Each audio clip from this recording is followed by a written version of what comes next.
diddordeb mewn gweithio mewn swydd gweinyddol? Neu ydych chi'n ystyried swyddi lle mae angen sgiliau gweinyddu da arnoch?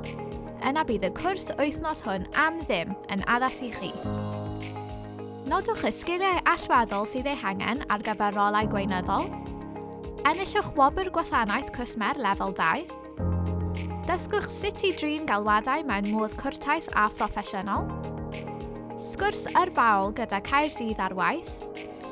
A chewch ragor o gymorth pellach gan wasanaeth cynghori i mewn i waith Cyngor Caerdydd i gael swydd a hyfforddiant pellach pwrpasol ar ôl cwblhau'r cwrs.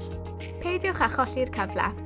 Cadwch eich lle am ddim heddiw trwy ffonio dim 2920 871 dim71 neu e-bostiwch ymholiadaddysgoedolion@caerdydd.gov.uk. Mae rhagor o wybodaeth ar gael ar ein gwefan www.dysgu i oedolion caerdydd.co.uk.